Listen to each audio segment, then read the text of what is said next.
espíritos. E um outro caso que me chamou muito a atenção é quando nós estávamos já ao término da reunião, mais ou menos 1 hora da madrugada, eu vi entrarem vários espíritos, principalmente 2 jovens muito bonitas, acompanhadas por uma dama de alto gabarito espiritual. Estava em transe e as 3 acercaram-se de mim e uma delas, muito jovem, disse: Divaldo, eu quero escrever para a mamãe e papai que estão aqui. Nós somos de Santa Catarina, nós somos de Florianópolis. Papai e mamãe estão de coração dilacerado, porque houve o acidente de avião em Florianópolis, naquela época.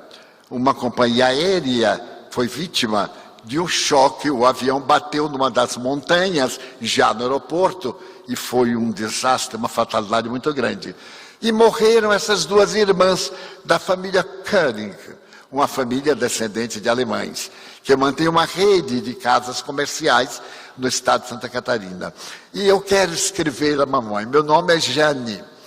E então, como os espíritos trouxeram, eu estava à vontade, e ela psicografa uma carta para a mãe, falando da sua irmãzinha, da primeira mensagem que mandou para o Chico Xavier fazia 1 ano, que os consolou e os retirou do abismo, porque os pais ficaram desolados. A hora da morte, do desespero, não tendo uma religião que lhes desse fortaleza moral, haviam planejado o suicídio. Mas visitando o Chico Xavier, eventualmente veio uma mensagem com tanta identificação que era impossível não ser de um autor desencarnado.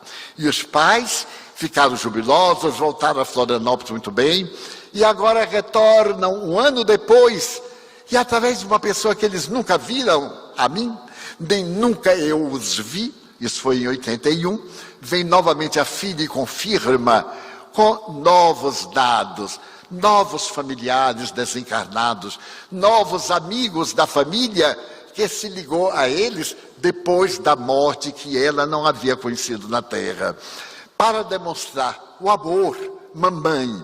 O amor permanece e nos vincula. O Espiritismo nos dá este vínculo de que a morte não interrompe a vida. Morrer não é a etapa final do processo orgânico. É uma interrupção momentânea. Tem as suas raízes em existências passadas. Nós 2 mesmos não tivemos a honra de continuar na condição de filhas de vocês. Então procurem 2 crianças órfãs, substitua-nos pelo carinho dedicado a essas crianças. A família mais tarde se encarregaria de educar várias crianças em homenagem à filha. As 2 filhas era o amor que continuava. Posteriormente convidaram-me para proferir algumas conferências em Florianópolis sobre a sua mensagem de ternura.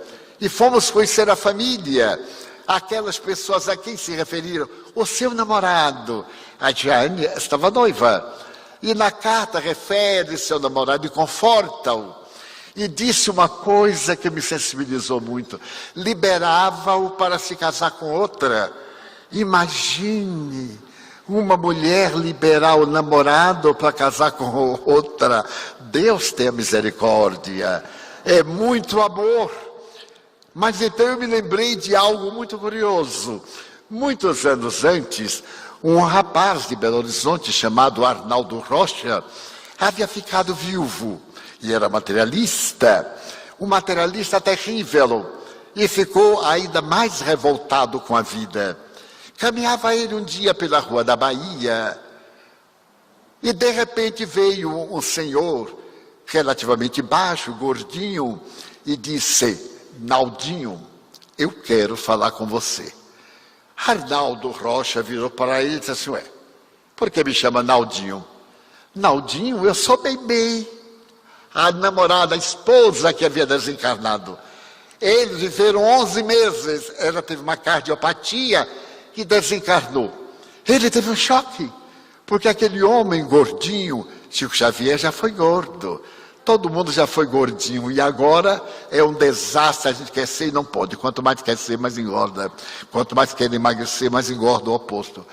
Ela o chamava Naldinho. Chico Xavier nunca ouvira 10 horas da manhã no meio da rua. Vá, Pedro Leopoldo, que eu quero escrever para você. E ele foi. E então ele escreve carta por 10 anos. E essas cartas são de uma beleza lírica. Ela usa o pseudônimo de Meimei, que todo o Brasil espírita conhece a história, de uma beleza rara. Toma conta de crianças recém-desencarnadas no mais além. E ele me contará depois, Divaldo, eu dizia, isto é um artifício. Eu sou materialista. Como é que Chico Xavier pode saber da minha intimidade de marido, da intimidade conjugal entre mim e minha mulher?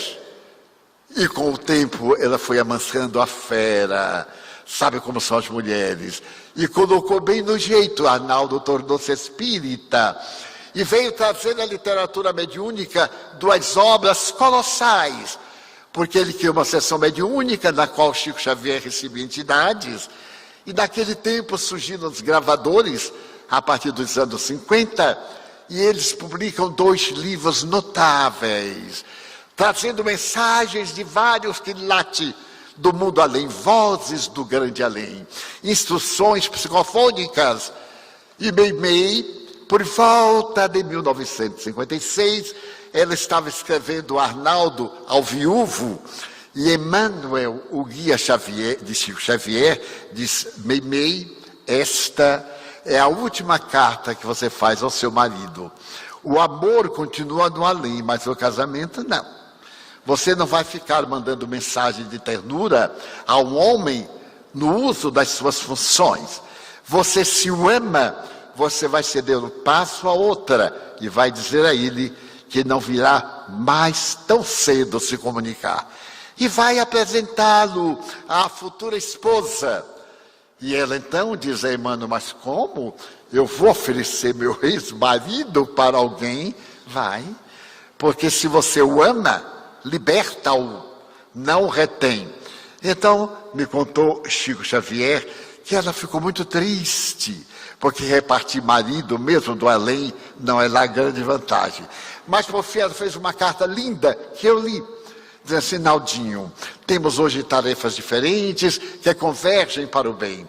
Você já teve outros afetos e eu vou lhe apresentar alguém.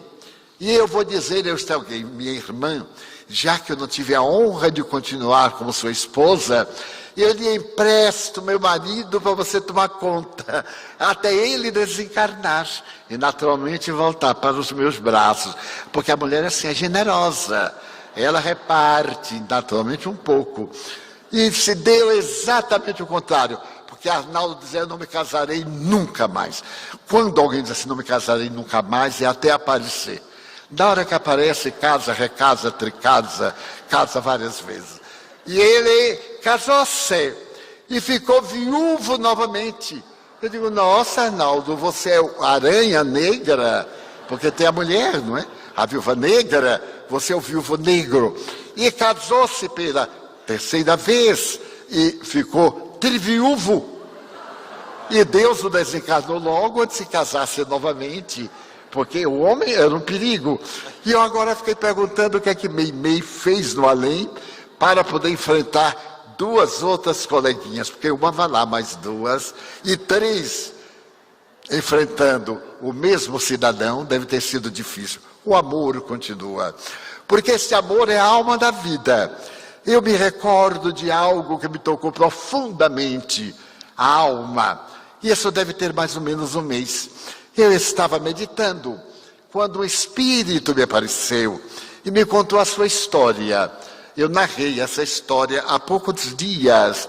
Foi muito curioso, porque esse espírito foi de um campo de concentração nazista. Em determinado dia de 1942, em uma pequena cidade da Tchecoslováquia, quando era um só país, essas pessoas foram trazidas toda a praça pública. Mais de 300 pessoas, eram todos judeus. A aldeia era hebraica. E foram atirados a um trem e levados da Tchecoslováquia a Berlim. Foram levados num trem de gado, numa imundícia, numa promiscuidade, milhares de pessoas naqueles vagões de carga animal. E quando chegaram a Berlim, foram diretamente para o campo de concentração de Dachau, já agora na região da Alemanha. E um rapaz, seus irmãos, sua mãe e duas irmãs, quando eles chegaram para a fila, chegaram trajados, altas horas da madrugada, imundos, esfaimados, 2 dias e 2 noites de viagem de trem, sem parar. Então começou a seleção. E a mãe dele foi logo colocada na fila da esquerda. As duas irmãs iam diretamente para a câmara de gás, pelo fato de serem mulheres. Mulheres, crianças, idosos, doentes, não eram sequer julgados. E ele, que tinha 12 anos, ficou apavorado. Porém, um dos seus irmãos mais velhos disse para ele: Klaus, quando perguntar o seu nome e a sua idade, você diga Klaus, 16 anos. Porque a partir de 16 anos nós ficamos como escravos, vamos para os trabalhos forçados. E o rapagote ficou desesperado, vendo sua mãe marchar para a câmara de gás. E ele então correu para abraçá-la e ela o empurrou. Seu depoimento verbal, ela o empurrou: volte, vá para sua filha. E ele notou que ela estava chorando. Ela sabia que ia morrer e queria salvá-lo. Ele volta, os irmãos seguram e vem o guarda da Gestapo e pergunta nome e idade. Klaus, 16 anos. Então jogam-no à direita. E aí ele vai levado para um campo de trabalhos forçados. Passam os anos. E ele vai mudando de campo para campo, até chegar a Auschwitz, o pior campo na Polônia. Somente esse campo matou mais de 1 milhão de pessoas, não só judeus, judeus homossexuais, ciganos, de outras raças. Qualquer pessoa que não fosse germânica e não tivesse a licença, era pegada na rua e era assassinada vilmente pelo nazismo. Então, ele, certo dia, emagrecido, estava agora com 16 anos, de fato. Passasse 4 anos, ele foi sobrevivendo. Os seus irmãos foram mandados para outros campos. E estava ele pensando em jogar-se na rede de arame farpado, eletrocutar-se. E estava pensando na sua mãe, e chorava, esfaimado que não podia respirar. E quando ele passava na grade, do lado de fora, tinha uma menina comendo uma maçã. Era uma menina ruiva, mais ou menos da sua idade, comendo uma maçã. Ele então olhou para a maçã, olhou, porque estava a ponto de morrer. Ela falava hebraico e alemão. Primeiro perguntou em alemão se ele estava com fome. Ela estava do outro lado. Ele balançou a cabeça. E ela então jogou o resto da maçã. Ele pegou e comeu a maçã.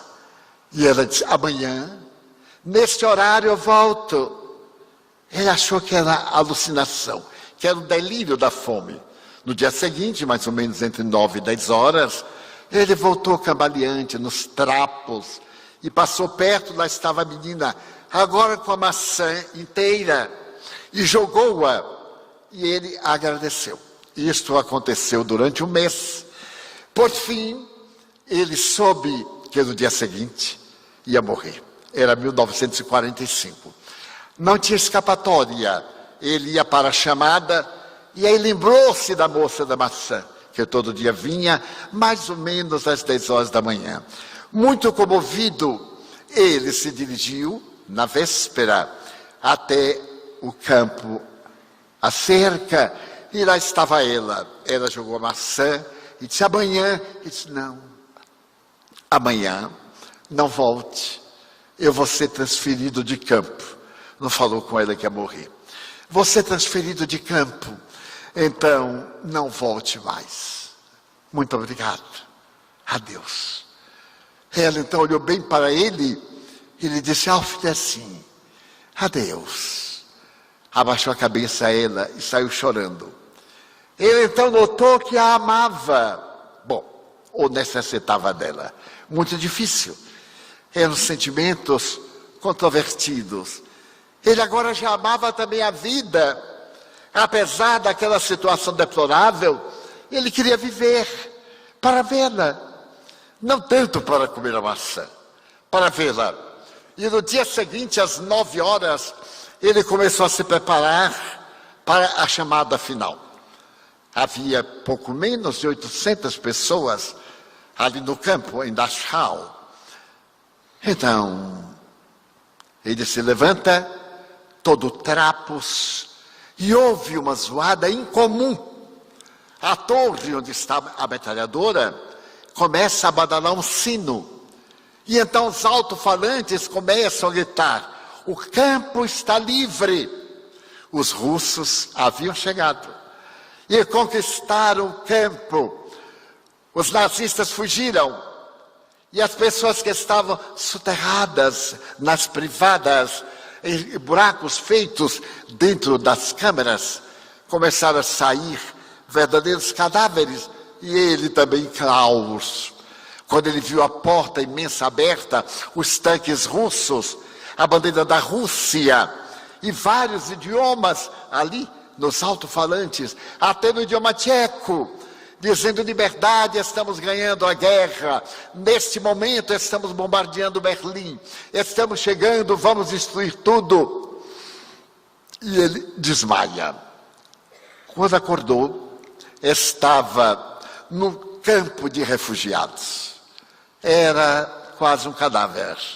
Foi para tratamento de emergência, foi mandado para a Inglaterra, recuperou-se, voltou para a República Tchecoslovaca, destruída para sua aldeia, e conseguiu descobrir, através dos vários serviços judeus, ele era judeu, que seus familiares, 2 irmãos, viajaram aos Estados Unidos. E conseguiram o endereço de um deles que morava em Nova York. Então ele mandou uma carta, que não podia ficar naqueles escombros. Estava relativamente restaurado, mas as marcas da fome, a problemática do estômago, do aparelho digestivo, dos pulmões. O irmão de imediato mandou-lhe passagem, recursos, para que ele viesse morar em Nova York. Nos arredores de Manhattan, o irmão deu-lhe o negócio e passaram os anos. Apesar de estar livre, ele não estava livre. A psicologia chama conflito de culpa de liberdade. Quem sobreviveu ao campo de concentração, em linha geral, fez um complexo. Porque eu não morri. Porque eles tiveram que morrer e eu não. E necessita de terapia muito cuidadosa. A grande maioria enlouquece, perde a razão, não tem mais ninguém. Todo mundo é desconhecido. Então esse complexo de culpa estava nele. Ele não saía de casa, somente lembrando do campo. Certo dia, uns 10 anos depois, o irmão disse: mas Hitler continua controlando sua vida. Você não venceu. Você ainda está preso nos diversos campos. A sua mente está presa, a sua mente, sua ideia. Tem que quebrar isso. Tem que matar Hitler dentro de você. Não pode você estar livre. Faça o que quiser. Hoje eu vou sair. Arranjei uma namorada. E a minha namorada disse que não vai sair sozinha. Só pode sair com uma companheira. Naquele tempo em que a mulher tinha muito preconceito. Imagina em Nova York a mulher sair sozinha. Era um atrevimento nos anos 50. Então ela ia sair com uma companheira para irem à matinê. Hoje é tão interessante, eu tenho tanta pena daquele povo de 1950, tenho tanta peninha de mim, coitado, eu fui de 50. Pois bem, ele então disse: vou levar você, para pelo menos conversar com a moça. Eu acho que você não lembra mais que existe mulher, Não, você vai. Fui eu que ele trouxe, você vai. Chegou na hora, botou aquele prisioneiro no carro, foi conversando. E ele viu as 2 jovens, a namorada do seu irmão e a outra, uma moça tímida, também com uns 30 anos, mais ou menos. Sentou-se atrás, foram ao cinema. Ele não podia dizer uma palavra, perdeu a facilidade de comunicação. Como está acontecendo agora conosco por causa desse bandido, todos nós vamos ficar mudos, porque o nosso jogo agora é o dedinho, e na hora de falar, falta a palavra. Aí a gente pergunta aqui ao telefone, como é mesmo que eu devo dizer? Eu te amo. E aqui o Google é que vai dizer como é que fala. Muito bem. Depois do cinema, ela perguntou a ele assim, gostou do filme? E ele perguntou por sua vez, você fala Yiddish? Sim, eu sou judia. Ah, eu também sou judeu. Que coincidência. Você é judia de onde? Eu sou judia da Áustria. E você não foi ao campo de concentração? Não. Eu tive muita sorte, porque a minha mãe, antes de morrer, me entregou a uma família católica. E a família católica me mandou para Berlim, para uma família católica, como se eu fosse alemã, como eu falo muito bem o alemão, é minha língua mãe, de qualquer forma. Então, arranjou documentos falsos. Mas interessante, quer dizer que você viveu em Berlim? É, vivi em Berlim, perto de um campo de concentração que tem lá em Dachau. Ah, você conheceu o campo de concentração? É, eu era uma menina, e um dia eu saí comendo uma maçã, e passei pelo campo horrorizada de ver a fumaça queimando pessoas. É terrível o odor de carne humana queimada. Você viu? E aí passou um rapaz esfaimado e eu joguei a minha maçã para ele. Não me diga. Mas como é que você era? Ah, eu tinha o cabelo ruivo, mas aqui na América eu oxigenei. Naquele tempo era água oxigenada, né? Agora é tanta coisa que nós colocamos no cabelo que ninguém sabe qual é a cor exata do cabelo de ninguém, nem do meu. Às vezes eu olho assim, digo assim, Divaldo, você tem 92 anos e que milagre o cabelo não embranquece. É por causa da mediunidade. Um dia me perguntaram, porque o povo adora saber, né? Divaldo, por que seu cabelo não embranquece? É por causa da mediunidade. Você, Eu digo, Toda vez que ele vai embranquecendo, eu digo assim, Senhor, ele aí fica escuro de medo. Então, para ajudar, eu passo um shampoo masculino de 5 minutos e aí ele mantém a cor até hoje. E a pessoa diz, mas é verdade? É verdade. E como é o nome do shampoo? Eu digo, não posso dizer. Há 2 segredos no Brasil. O shampoo de Sarney e de Silvio Santos. Não há quem descubra. E o número 3 é o meu. Então, são métodos psíquicos. Muito bem. Ele disse, eu oxigenei. Ele disse, mas como é o seu nome? Ele disse, meu nome é Roma. Mas eu sou aquele rapaz, é soimado. Mas você é mesmo? Qual foi a última frase que eu lhe disse? Ela abaixou a cabeça. Na última vez, ele me disse que ia ser transferido para um outro campo. E o que é que você fez? Eu joguei a última maçã e saí chorando. E ele saiu de cabeça baixa. Mas não é possível. Aí a mãozinha logo funcionou. Eu amo você. E ela disse, também eu sempre amei você. Então vamos casar. Ela disse, assim?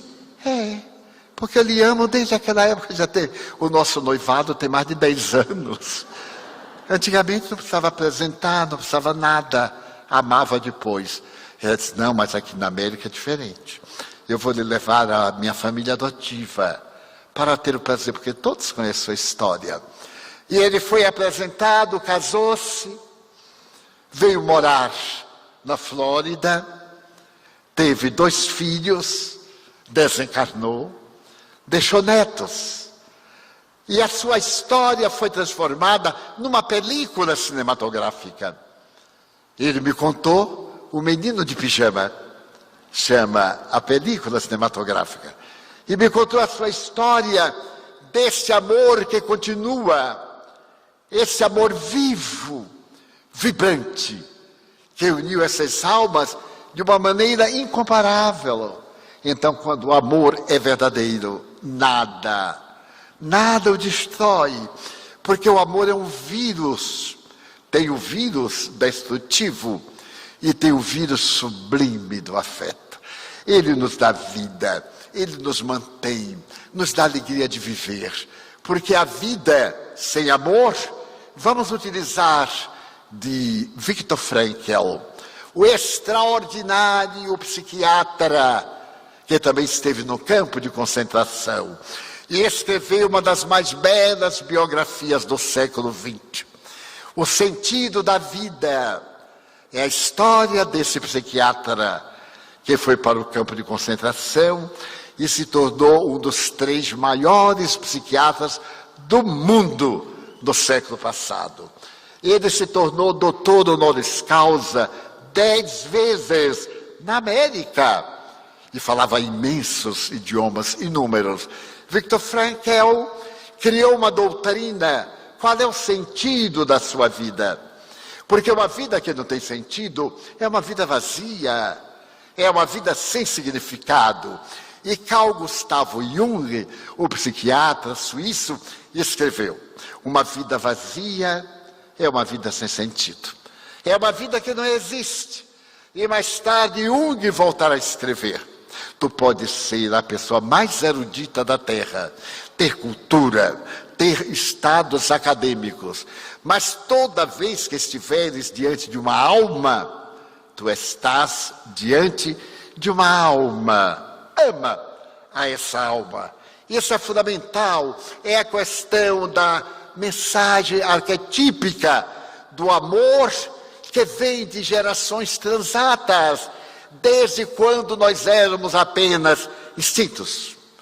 No processo antropossócio-psicológico da evolução, quando nós adquirimos a forma bípede, éramos somente instintos.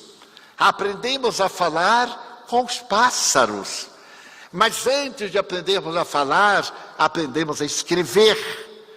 As escritas rupestres são anteriores à linguagem verbal, que nós aprendemos com os pássaros.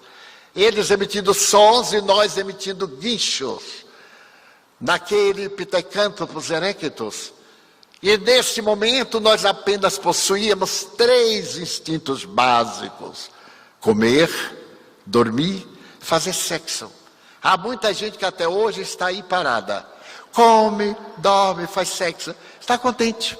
Eu tenho um amigo que é tão engraçado. Ele é gordinho e está sempre rindo.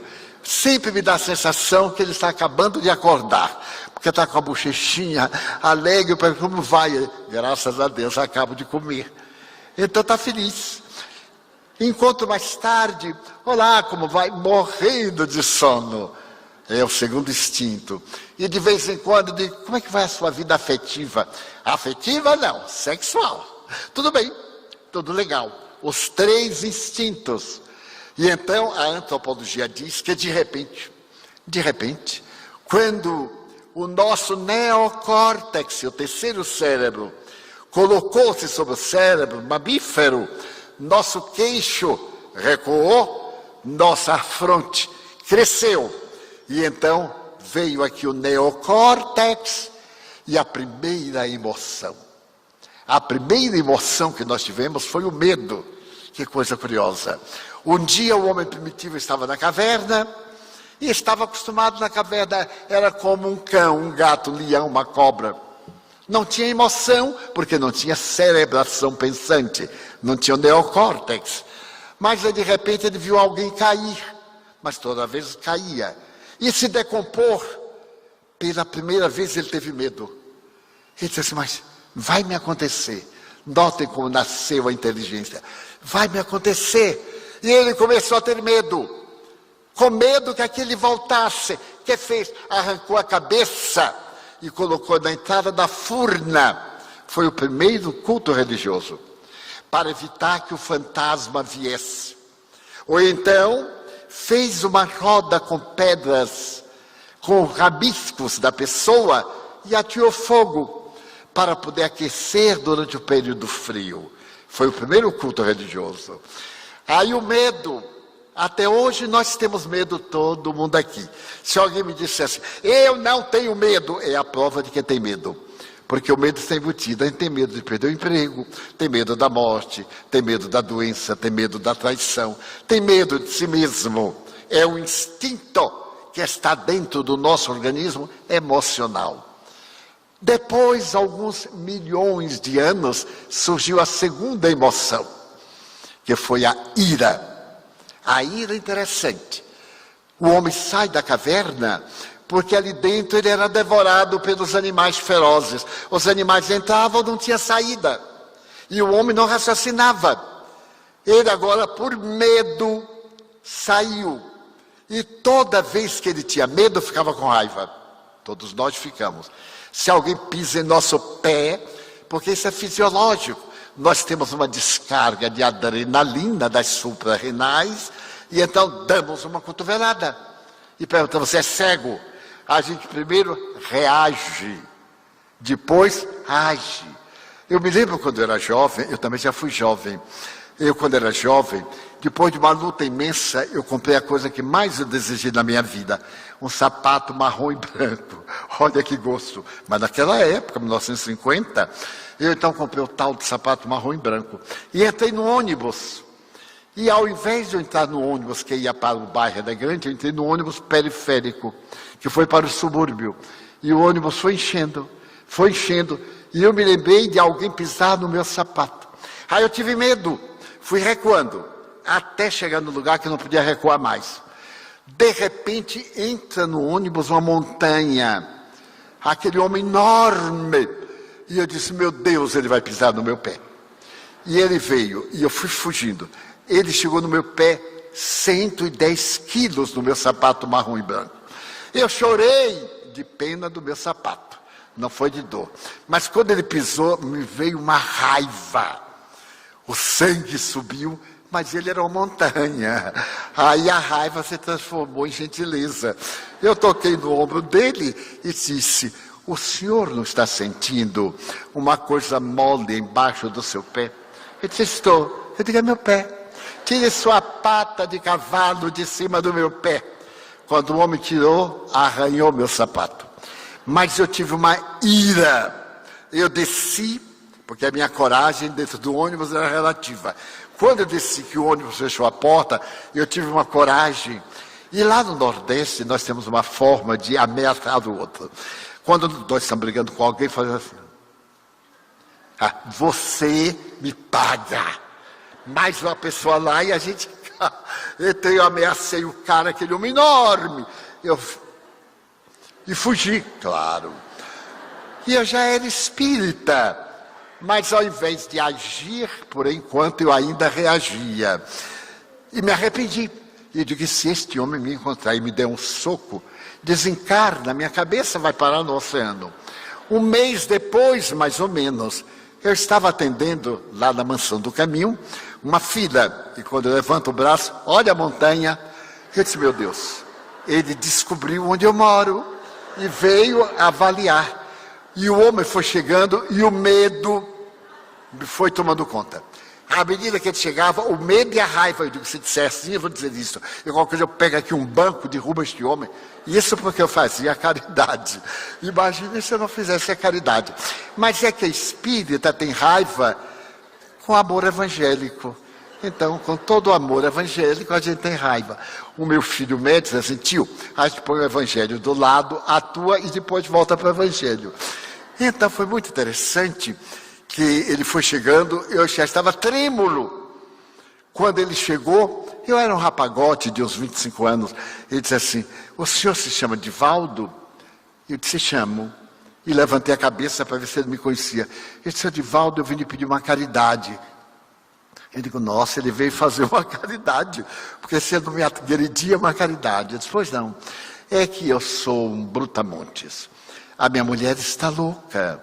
O senhor imagine que ela foi tomada por uma força, vive amarrada. Eu já estive em candomblé, em centro espírita, em psiquiatra, em tudo. E não tem jeito. Eu tenho que sair para o trabalho, eu deixo minha mulher amarrada dentro do quarto, e no outro quarto meus 3 filhinhos. Eu ando provocando pessoas, porque eu sou das docas, eu carrego peso. E a vida para mim só tem sentido quando eu matar alguém, porque eu amo minha mulher. E disseram que ela tem espírito, mas ninguém tira o espírito dela. O senhor poderia tirar? Eu digo, não, meu filho, se eu tirar o espírito dela, ela morre. Andar de trouxe pode. E aí eu uso uma linguagem muito própria. O senhor visita ela? Eu digo, olha, eu visito, mas muito tarde. Eu saio daqui 2, 3 da manhã. Eu irei lá. Você espera? Ele disse, espera, senhor. E eu fiquei olhando aquele homem brutal. Era uma alma em sofrimento. Ninguém diria que por detrás daquele volume havia tanto sofrimento. Ele preparava a comida, deixava para os filhos, trancava a porta, saía, ia trabalhar, chegava tarde da noite, ia cuidar da mulher. Ela o agredia, mas ele a amava. Quando terminamos todos, eu saí com ele e com um amigo que me acompanhava. E quando chegamos ao bairro, na hora que ele começou a colocar a chave na porta, ela gritou de lá, quem é esse que vem aí? Eu digo, nossa, a mulher é médium mesmo. E então entramos, ela estava semidespida, mal vestida, amarrada de cordas.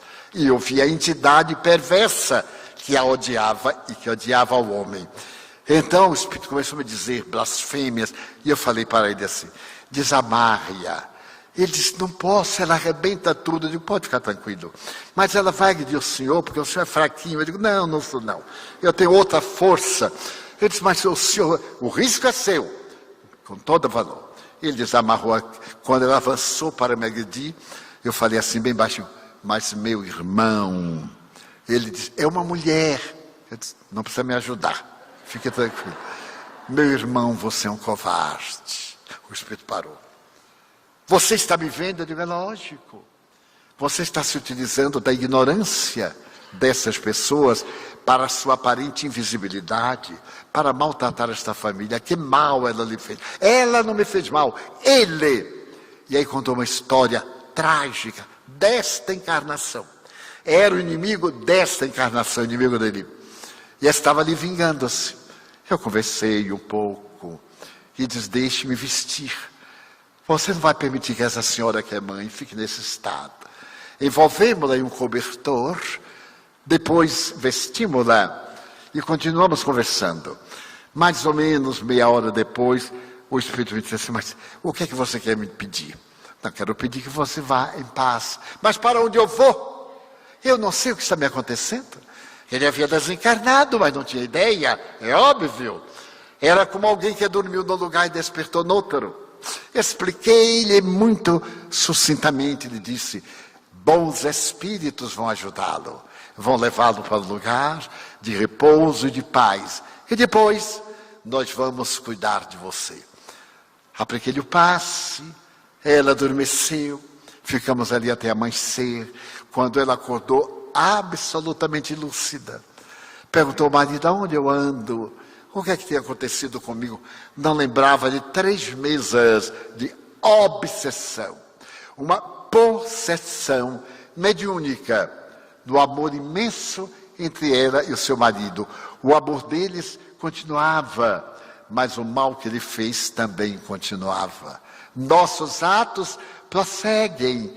Eis porque o Evangelho de Jesus nos recomenda amar e servir. E acima de tudo a prática da caridade. Todo amor é próspero. Ninguém consegue amar sem dar qualquer coisa. Quando a gente ama, o primeiro desejo que tem é doar uma coisa, doar uma flor, doar para a mulher uma coisa modesta, um presente francês, um perfume francês, uma roupa de grife, uma joia, também pode ser aparente, pode ser de camelô. Ela fica contente da mesma forma. É o amor expressando-se, porque o amor sou eu em você, e sem você dentro de mim. Há uma frase de Aristóteles, o grande filósofo grego, que eu acho linda.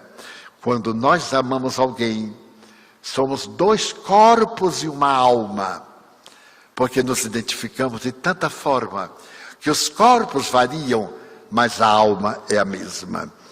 Então, o amor tem que continuar entre nós. Deveríamos investir naquele ser que somos. Em um momento grave da solidariedade humana, nós teremos que investir no sentido de nos tornarmos melhores, auto-amando-nos. A partir de hoje fazemos um programa de auto-amor. As pessoas dizem que isto é egoísmo, porque não sabem ler. Egoísmo é o cultivo do ego, da aparência. Auto-amor é o zelo pelo ser que nós somos. Então, porque eu me amo, eu tenho cuidado com o meu corpo. Eu não me permito vícios, porque os vícios são criminosos. Eu poupo a minha vida, porque me amo, eu embelezo a minha inteligência. Eu procuro sublimar as minhas emoções, porque eu me amo. Se eu amo alguém e desejo vê-lo belo, vê-la alegre, amando-me, eu também quero estar alegre. Não há motivo para que eu me entregue à depressão, ao pessimismo, à cólera, ao ciúme. Ciúme não é amor. Muitas vezes, o sal do amor não. Ciúme é insegurança pessoal. A gente ama e não tem segurança. Ah, quem sou eu? Será que eu mereço? Vou dizer-lhes uma coisa. Você merece ser amado. Você merece ser amada. E se alguém não ama você, o problema é da pessoa que não teve o valor de identificar quem você é. Então você merece mais do que essa pessoa que lhe rejeita. Por